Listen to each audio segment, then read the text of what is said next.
Integrated resorts in Japan. When can we start gambling? Don't forget to hit like, subscribe, and share.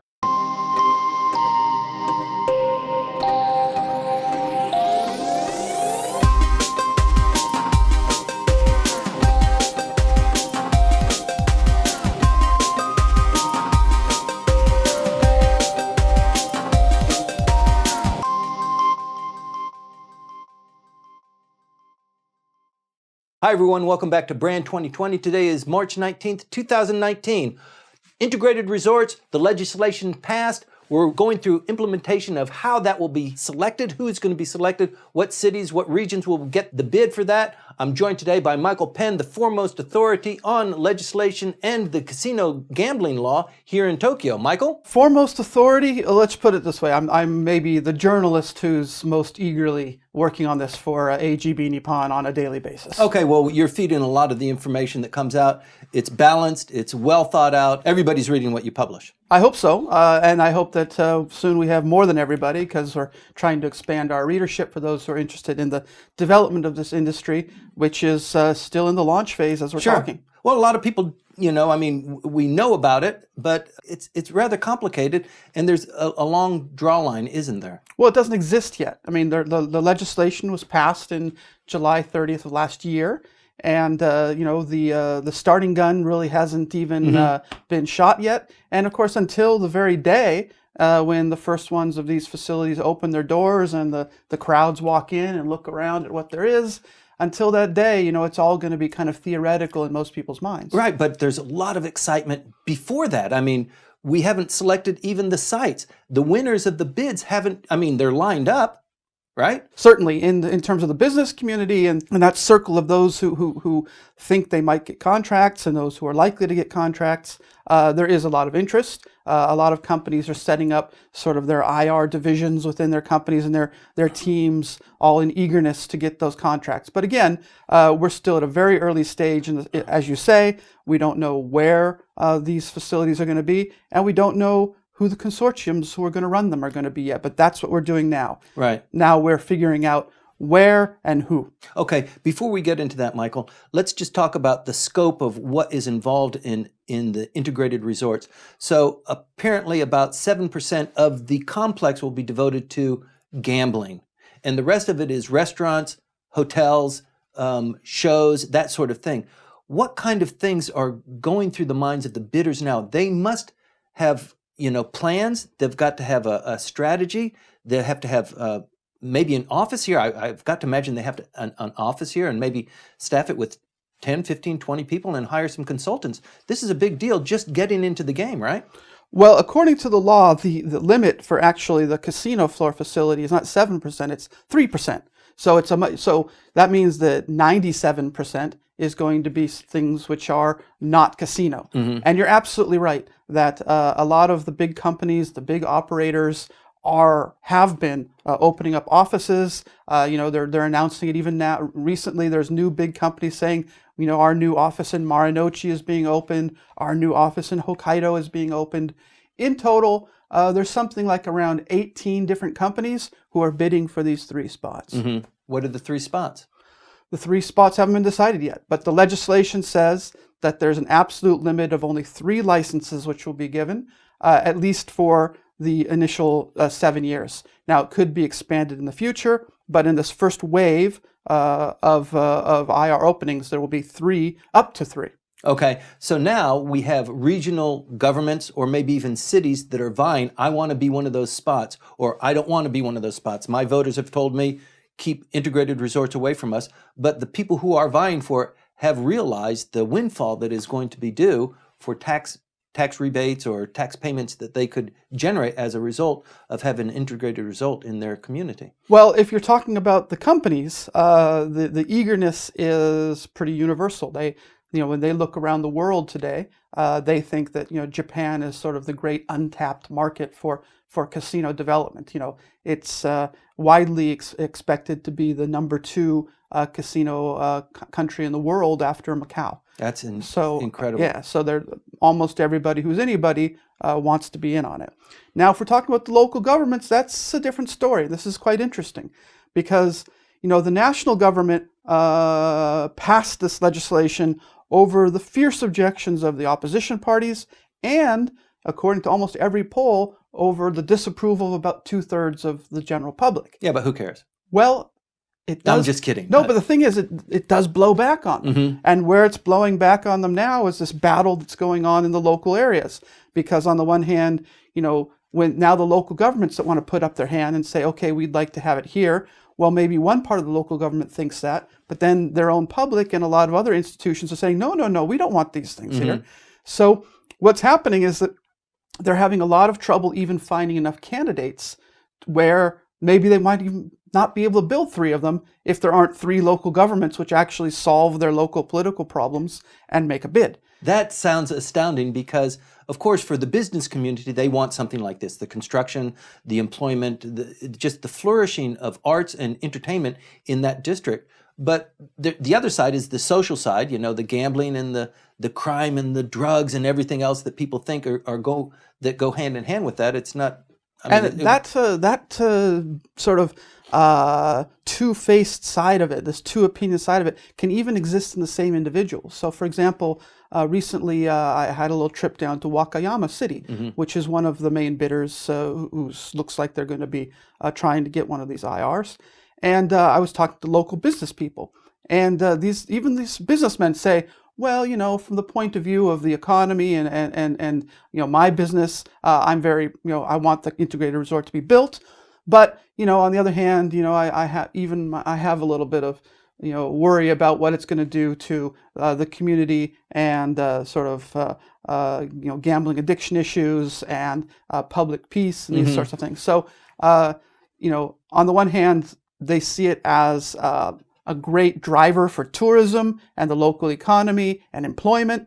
But on the other hand, even those who are involved in it, many of the Japanese are concerned that there may be negative effects that this idea is very widespread in the Japanese community. The LDP is traditionally looked at as big business. This is where big business represents its interests, and Komeito is the party for social good and for mothers and children and for making sure that old people have a good welfare and a good foundation there.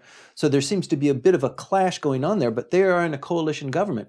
So this must produce all sorts of really interesting results even in Tokyo, but for example in Osaka as well, Hokkaido. This was a big part of the issue a couple years ago. As far as why was the delay of the passage of the legislation until, first of all, in 2016 for the initial step, and then last July for the second step, that delay was largely because Komeito was putting up a fight against the establishment of legislation.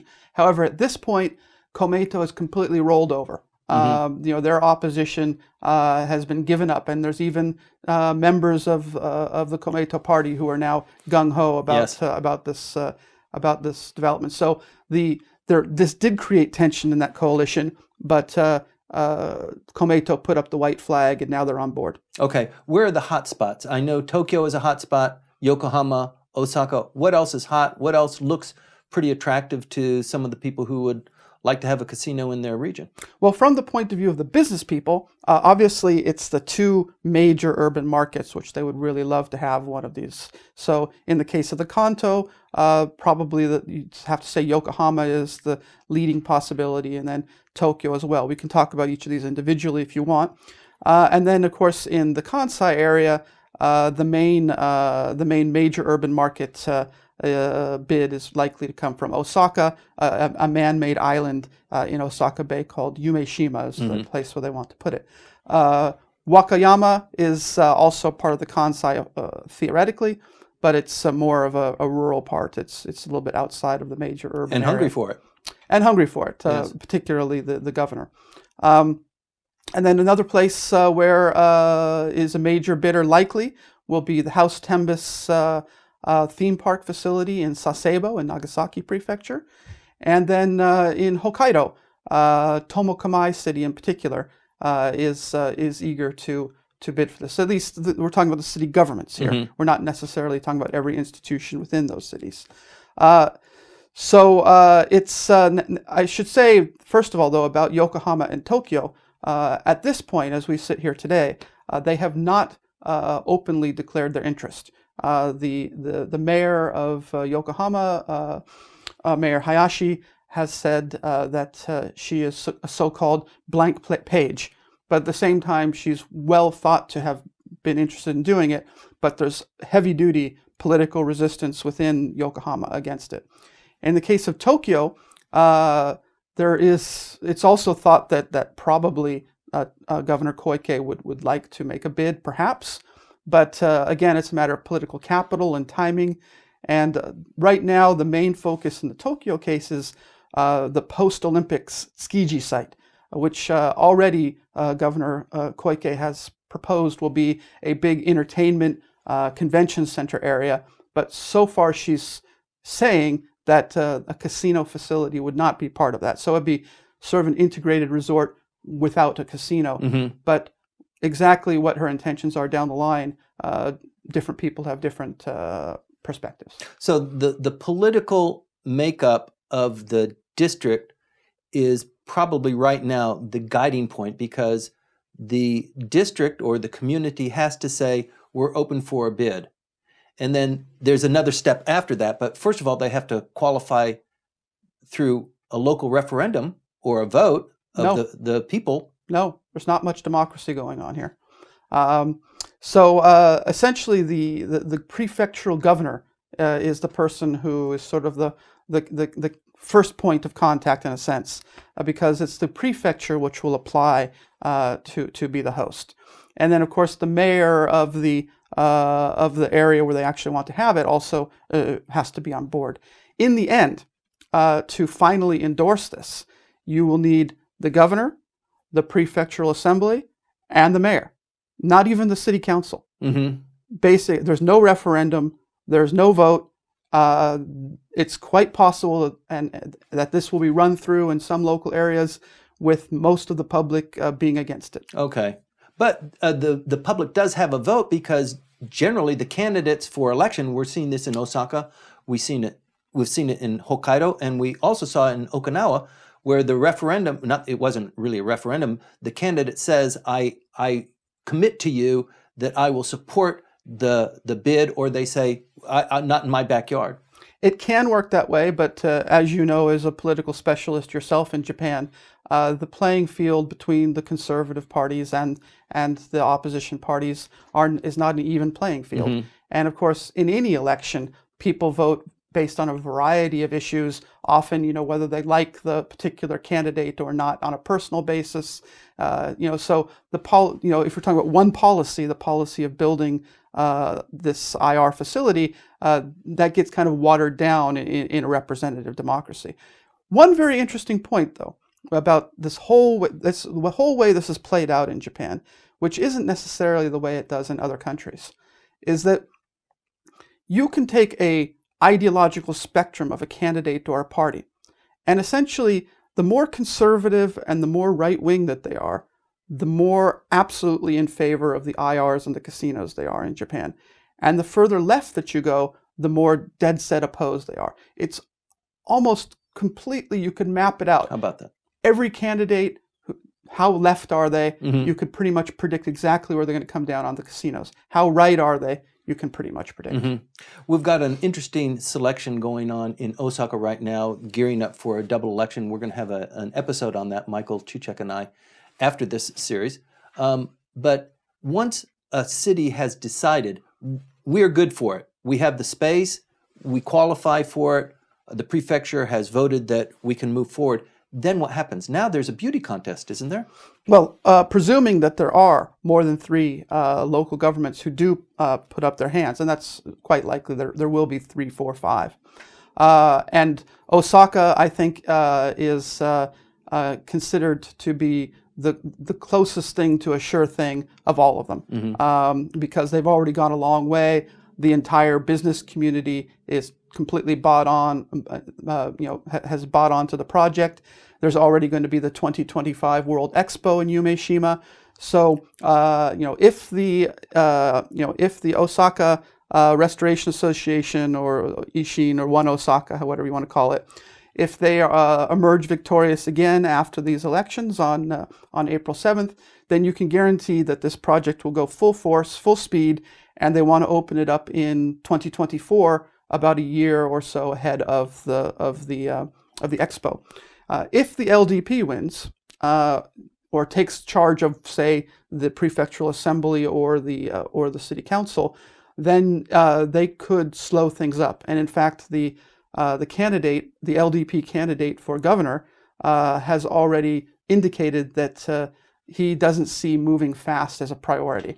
He's saying more like, well, first we need to get the consent of the people, then we might move forward. But the idea that the construction must be before the expo doesn't seem to be a priority for him. Right. Another big place to be watching for on April 7th is Hokkaido.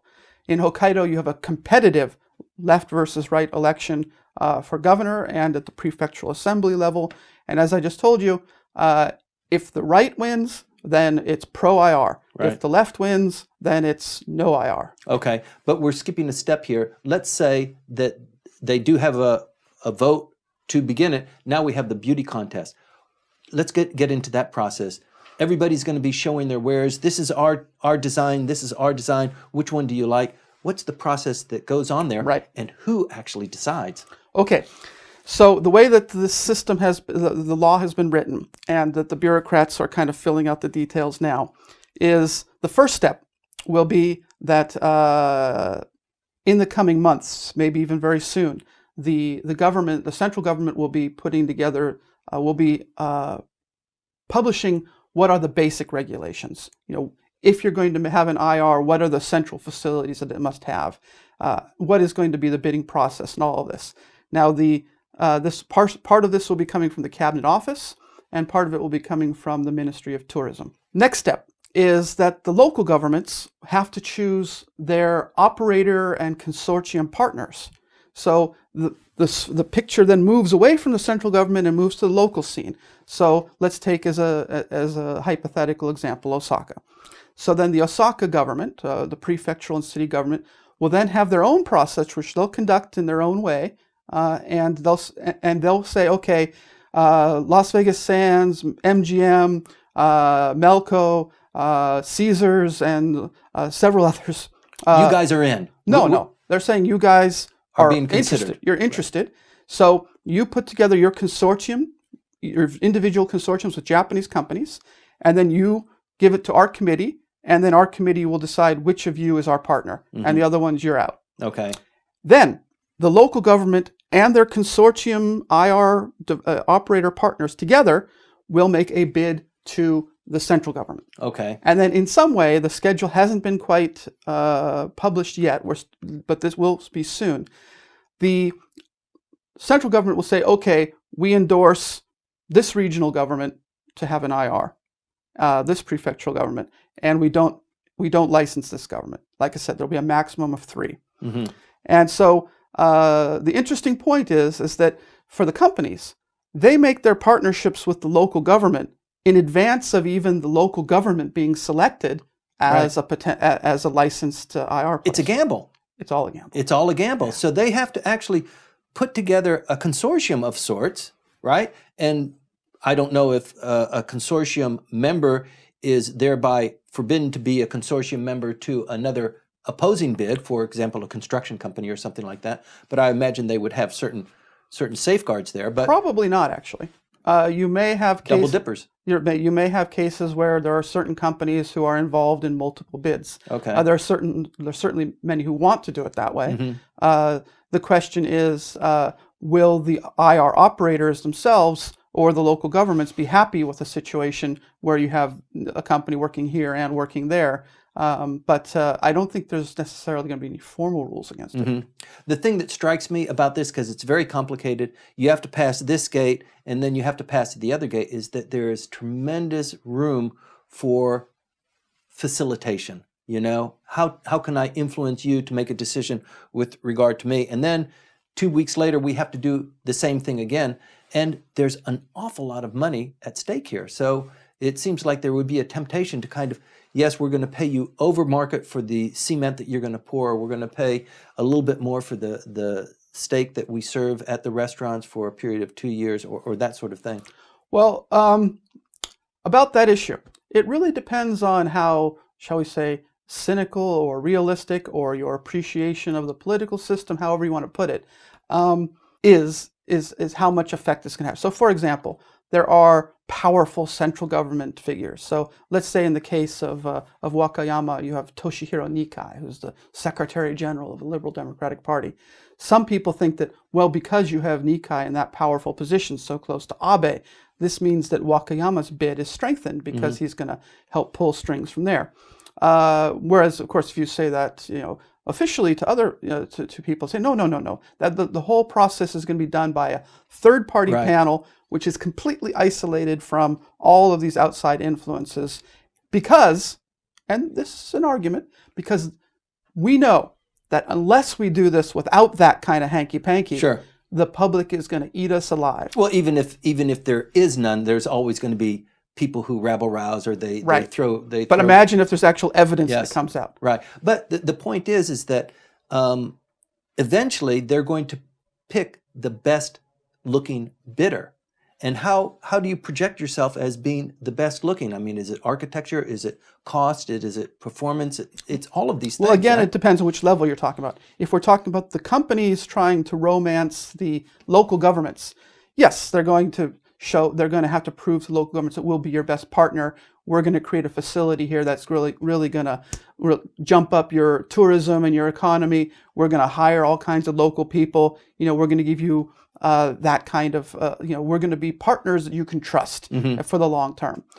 From the point of view of the local government and consortiums romancing to the central government, in that case, they're going to want to say, first of all, the central government's going to be convinced that it's going to be an economic success, that, if one of these bombs out, that's going to look really bad politically.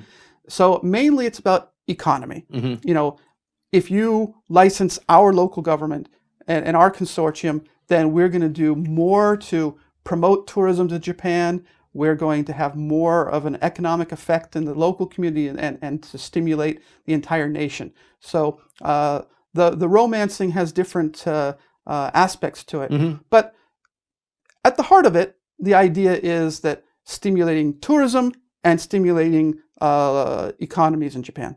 Right. Well, I mean, it seems to me that it all boils down to confidence and, believability. Is this somebody that I can believe in? Will they go all the distance with me? Because you can dress it up any way you want to, but when the casinos finally open, or when the integrated resorts finally open, that's where the proof will be in the pudding. Absolutely. And so it looks like the most likely date for the first ones to open up at this point is 2024.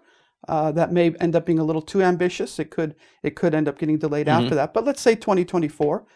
And like I said, it's really when the general public, and their families in tow, go and they walk into these facilities with with not just the casino. But they don't will. imagine that, but the luxury hotels, the convention centers, the meeting places, the Bellagio the restaurants, type shows, the water the gardens, fountains, and all of it, right? Yes. And so if the public gets in there and says, hey, you know what?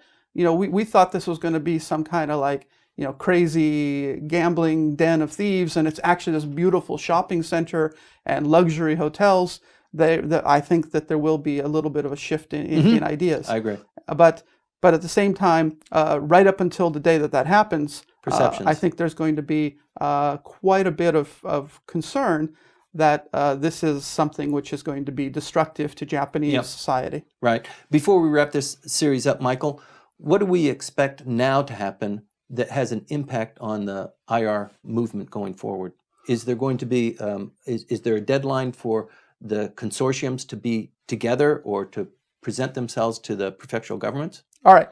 So first thing we should be looking at is the April 7th United local elections, because then we're going to see what's the situation in Osaka and what's the situation in Hokkaido and maybe a couple other places. But because Osaka and Hokkaido are two of the key locations, the outcome of the elections there is big. Then at an undetermined date, but maybe in the spring or summer, the central government is going to say these are the more fuller regulations about how the bids are conducted. Mm-hmm. Then July 1st will be the establishment of the, it doesn't have an English translation yet, but I've been calling it the Casino Management Board, which will be the main regulatory authority for the casino floors, which will be an independent agency of the Cabinet Office. Right. Before an entity becomes a ministry, it's an agency, and so it won't become a ministry. It'll be of course it'll be an agency. It's the creation of a new agency just for this process. Correct. It'll have a staff of about 100, and basically the idea they're the policemen to make sure that there's no money laundering and that people are paying their taxes, and that all of that sort of all the regulation that needs to be done for the casino element is done correctly. Right. And then also there'll be a whole nother set of regulations from the Ministry of Tourism, which will obligate these IRs to play a role to promote tourism in their own regions. Okay. And that'll be midsummer. Possibly, though that part is not set on a firm date, but it will be this year within a few months. Integrated resorts in Japan. It is coming. Please stay tuned.